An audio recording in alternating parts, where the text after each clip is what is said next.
Leçon numéro 17, les pronoms personnels. Ils sont au nombre de 12 qui se décomposent selon le genre. Donc on a 6 pronoms personnels pour la forme masculine et 6 pour la forme féminine. Je vous ai présenté la forme la plus simple dans ce tableau. Ça signifie que dans la Bible, on pourra trouver d'autres formes plus complexes et qui sont considérées comme de l'hébreu soutenu. Alors ça pourra se retrouver dans des ouvrages littéraires qui se réclament un petit peu soutenus, ou bien dans des journaux de temps en temps. On pourra retrouver des formes complexes, mais on ne va pas les aborder du tout dans cette leçon. On va prendre simplement la forme la plus simple qu'on va retrouver dans 99% des cas. Alors comment a été construit ce tableau? C'est tout simple. Première colonne à droite, c'est la version française. Je, tu, il, elle, on. Nous, vous, il, elle. Alors vous allez noter que j'ai barré le on parce que le on en hébreu n'est pas à la troisième personne du singulier. C'est plutôt une forme plurielle et on ne va pas l'aborder du tout dans cette leçon. Donc je l'ai barré. Il faut se dire que le on n'existe pas en hébreu. C'est une autre forme. Ensuite, dans la colonne du milieu, c'est la forme masculine. Oui, j'ai mis en bleu pour se rappeler que bleu c'est pour les garçons, rose pour les filles. Merci les clichés. Mais disons que ça sera un petit peu plus facile pour tout le monde, vu que tout le monde, ce sont des repères universels.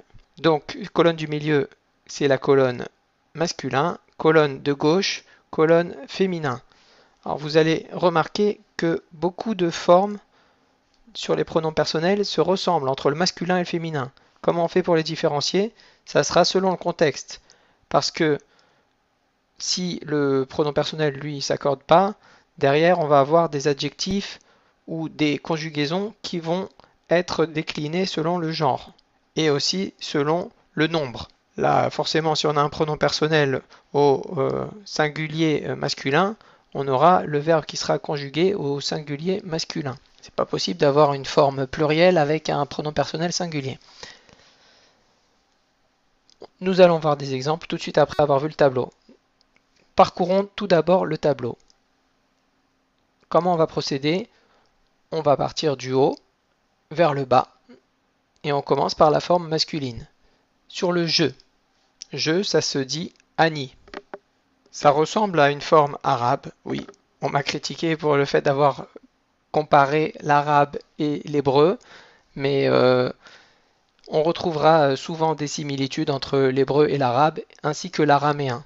Toutes les langues sémitiques vont avoir beaucoup de similitudes. Donc, Ani, c'est je. Alors, il y a une forme plus soutenue qu'on peut retrouver dans la Bible qui se dit Anochi, mais quasiment personne ne l'utilise. C'est un peu pédant d'utiliser le terme Anochi, c'est plutôt réservé à Dieu. Ensuite, donc comment ça s'écrit le Ani? Ça s'écrit avec un Aleph qui porte un Khataf Patah. Donc Khataf Patah, c'est le trait horizontal avec les deux points verticaux, donc qui se prononce A, un Nun avec un Heirik et un Yud pour Ni, Ani. Donc on ne traîne pas trop sur le Aleph, et le Ni un peu long, Ani. Pareil pour la forme féminine, c'est aussi Ani. Par contre, je crois que sous le genre féminin, on ne trouvera jamais Anochi. Ensuite, tu, Atta. Donc on trouve aussi en araméen ainsi qu'en arabe la même forme, sauf qu'il y a un nun en plus au milieu. Donc on dira ant en araméen ou inti, inta, ça dépend pour l'arabe. Alors, on a un souvenir de ce nun là qui manque. Il se trouve dans le tav, il y a un point. Donc ce point-là, il faudra retenir que parfois il y a des points qui sont un souvenir de quelque chose qui a disparu ou qui est manquant. Donc le nun qui manque, il est remplacé par un point dans le tav. Donc c'est un tav qui est fort, atta. Et pour la forme féminine, on va pas du tout le prononcer parce qu'il y a un sheva en dessous du tav. Donc on dira juste at. Atta pour le masculin, at pour le féminin. Il ou elle, Donc il, ça se dira hu. He avec un shuruk et un aleph. Ça fait hu. On retrouve la même forme en arabe, c'est huwa. Et en arabe aussi pour le L, on dit hiya. Et en hébreu, ça se dit hi. He, hirik, yud et un aleph. Il n'y a pas de point sur le aleph. Sur le yud, il n'y a pas de point non plus parce que en fait c'est le prolongement du hirik, du he, qui le précède, pour rallonger le son hi. Vous inquiétez pas, on va faire un exercice tout de suite après avoir vu le tableau. Nous, masculin ou féminin, ça se dira anahnu. Il y a une forme plus contractée, je ne l'ai pas mise ici, mais elle est aussi assez utilisée, on dit anu. D'accord? On enlève le het, on enlève le deuxième noun et on raccourcit en disant juste anu. Mais on trouvera souvent anahnu. Il y a une forme aussi qui existe dans la Bible, on trouvera nahnu une seule fois dans le Pentateuque. Ensuite, vous. Là, on a une différence entre le masculin et le féminin, parce qu'au masculin, on dira atem, et au féminin, on dira aten, avec un nun. Et on aura la même différence sur il ou elle, où sous la forme masculine, ça prend un mem, et sous la forme féminine, ça prend un nun. Donc il faudra retenir que la forme féminine, c'est avec un nun, féminine. D'accord? Bon, féminine, nun. C'est un petit moyen mnémotechnique. Je ne sais pas ce que ça vaut, mais si ça marche, tant mieux pour vous. Donc, atem, aten, hem, hen. Alors maintenant, on va passer à la pratique. Donc pour commencer, on n'a jamais vu encore de conjugaison en hébreu. Alors on ne va pas tout à fait commencer la conjugaison, mais ce qu'il faut savoir, c'est qu'en hébreu, le verbe être, il n'existe pas tout à fait. Ça veut dire que on peut tout de suite enchaîner un sujet et un adjectif, et ça fera une phrase directement qui comporte, entre guillemets, le verbe être. Donc si je dis Ani Gadol, ça veut dire je suis grand. Je grand. Ani Gadol.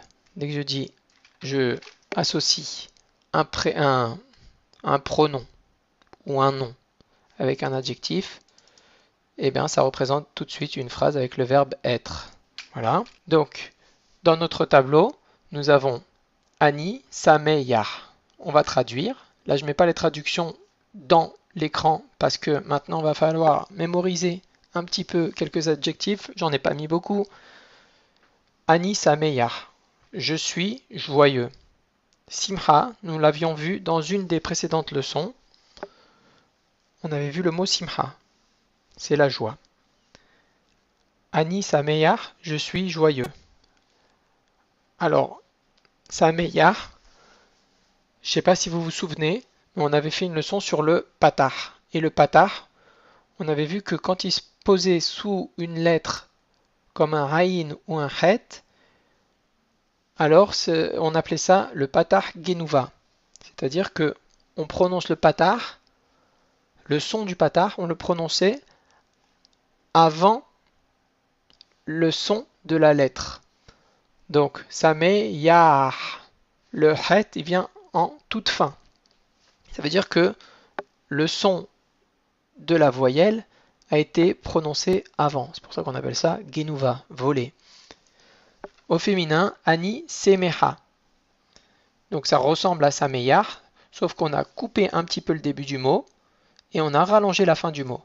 Semeha, retenez que sous la forme féminine, on aura quasiment tout le temps, quasiment, hein, parce qu'il y a beaucoup d'exceptions, enfin, je ne vais pas dire qu'il y a beaucoup d'exceptions, mais il y a deux autres formes, essentiellement, une forme qui finit par et, d'accord, ou bien par aat. Alors, Ani Semeha, Kamatz, Ehe, forme féminine, je suis joyeuse. Ligne d'en dessous, Hi Gedola, elle est, sous-entendu, grande. Hu Gadol.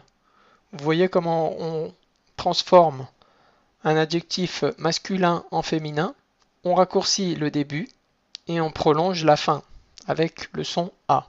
C'est pratiquement le même concept entre Sameyar et Gadol. Hi Gedola, elle est grande, Hu Gadol, il est grand. Anachnu Gedolim. Donc tant qu'on y est, voyons comment on passe les adjectifs au pluriel. Anachnu Gedolim. Nous sommes. Donc le somme, il n'est pas écrit, hein. Il faut le sous-entendre. Anachnu, nous, Gedolim. Nous grands, au pluriel. Nous sommes grands. Et hen Gedolot.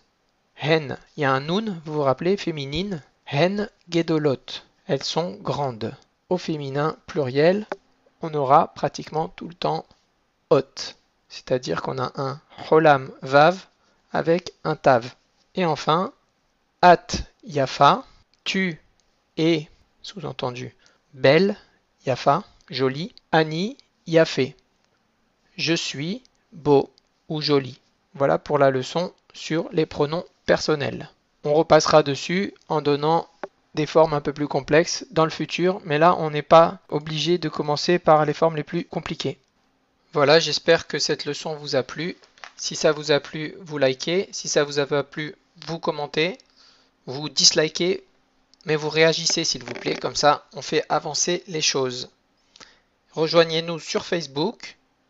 Voilà, le lien est indiqué sous la vidéo. Et puis là-bas, on peut échanger un petit peu plus facilement que dans les vidéos de YouTube.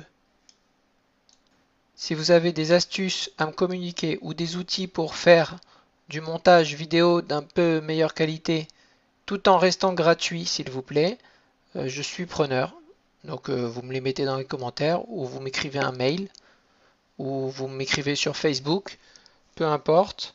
Mais l'idée c'est de rester gratuit et que ça puisse profiter à tout le monde.